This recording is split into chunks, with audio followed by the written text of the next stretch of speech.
Hi hello అందరికీ ఎలా ఉన్నారు? నా ఛానల్ ఎవరైనా ఫస్ట్ టైం చూస్తూ ఉంటే ప్లీజ్ సబ్స్క్రైబ్ మై ఛానల్. అలాగే సబ్స్క్రైబ్ చేసుకున్న వాళ్ళు చూస్తూ ఉంటే మాత్రం ఎలా ఉందో లైక్ చేసి కమెంట్ చేయండి. మీరు పండగ కోసం ఏ పిండి వంటలు ప్రిపేర్ చేసుకున్నారు? పండగ అంటేనే పిండి వంటలు కదండి. మేమైతే గుల్లగా కరకరలాడే గులాబీ పువ్వులు అయితే చేసుకున్నాం. గులాబీ పువ్వులు అంటే తినేవేనండి, తలలో పెట్టుకునేవి కాదు. ఈ గులాబీ పువ్వులు మా సైడ్ వీటిని గులాబీ పువ్వులు అని అంటారు. మరి మీ సైడ్ ఏమంటారో కమెంట్ చేయండి. వీటిని మైదా పిండితోనూ పంచదారతోనూ చాలామంది కొంచెం కారంగా కావాలనుకుంటే పంచదార అవాయిడ్ చేసేస్తారు. మేమైతే బెల్లంతో ప్రిపేర్ చేసుకుంటున్నాము. బెల్లంతో అయినా కూడా ఏమాత్రం టేస్ట్ తగ్గకుండా చాలా బాగా వస్తాయండి, కరకరలాడేలాగా. వీటికి మైదా పిండిని కొద్దిగా బియ్యం పిండిని యూజ్ చేస్తారు. మైదా పిండిని ఒక 2 కప్స్ మైదా పిండి తీసుకున్నట్లయితే అందులో 1 కప్పు లేదా ఒక హాఫ్ కప్పు బియ్యం పిండి తీసుకోవాలి.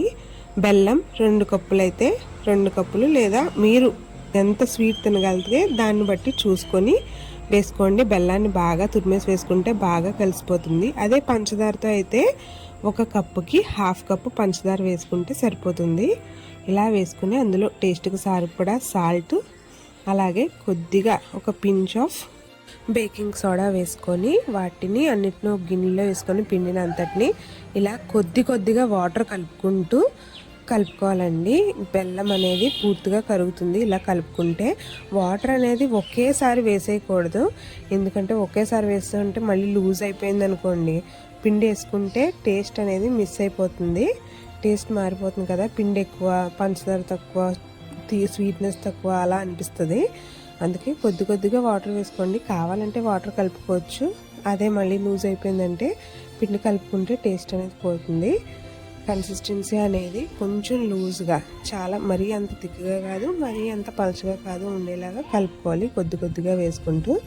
వీటిని పంచదారతో వేసుకున్నా కూడా చాలా బాగుంటాయండి. పంచదార కూడా ఇదే విధంగా పడుతుంది బెల్లం లాగానే. బెల్లాన్ని అయితే తురుపుకుంటాం, పంచదార అయితే వాటర్లో వేయగానే కరిగిపోతుంది కదా.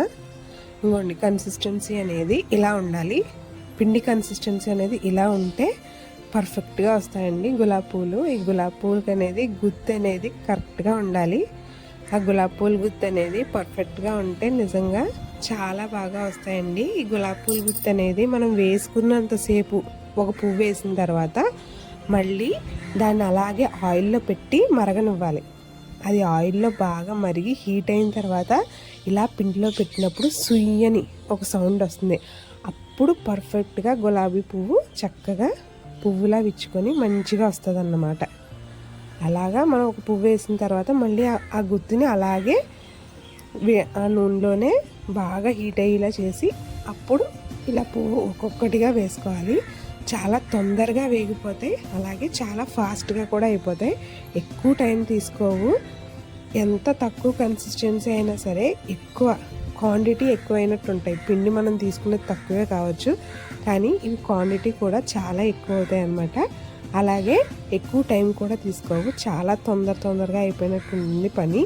పిండి వంటలో నాకు తెలిసి ఇదే చాలా ఫాస్ట్గా అయిపోయే పిండి వంట అని అనిపిస్తుందండి నాకైతే మాత్రం. అంత ఈజీగా తొందరగా అయిపోద్ది.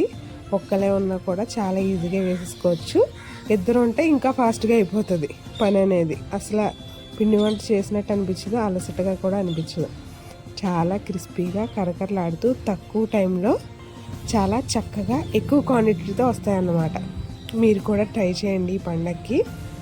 అలాగే ఎలా ఉన్నాయో కమెంట్ చేయండి. మీ పిండి వంటలు పండగ హడావిడిలో ఉంటే అన్నీ క్లీన్ చేసుకొని పాము అయితే మమ్మల్ని పలకరించడానికి వచ్చిందండి. మీకు కూడా చూపిస్తాను థంబ్నెయిల్లో చెప్పినట్టుగాను. ఇప్పుడు చూడండి, తక్కువ క్వాంటిటీకి ఎంత ఎక్కువైనట్టు అనిపిస్తే ఇంకా పిండి ఉండింది.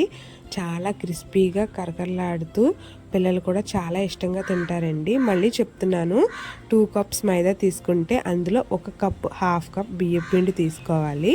కొద్దిగా బేకింగ్ సోడా, అలాగే టేస్ట్కి సరిపడా సాల్ట్. బెల్లం అయితే 1 కప్పుకి హాఫ్ కప్పు, అంటే ఒకసారైనా సేమ్ క్వాంటిటీ అండి. చాలా పర్ఫెక్ట్గా వస్తాయి. ఇదిగో మా ఇంటికి వచ్చిన గెస్ట్ పాము గారు. ఇవన్నీ క్లీన్ చేసుకున్న తర్వాత ఇది మమ్మల్ని విజిట్ చేయడానికి వచ్చింది. మా హస్బెండ్ చూశారు, కాలు పక్క నుంచి ఏదో కదులుతుందని అనిపించిందంట మా హస్బెండ్కి. తీరా చూస్తే పాము. అది మేమేం చంపలేదండి దాన్ని, మా చుట్టూ పొలాల వల్ల అది ఎలా వచ్చిందో అలాగే వెళ్ళిపోయింది. కానీ చాలా భయపడ్డాము దాన్ని చూసి. అందరికీ పండుగ శుభాకాంక్షలు. అలానే ప్లీజ్ సబ్స్క్రైబ్.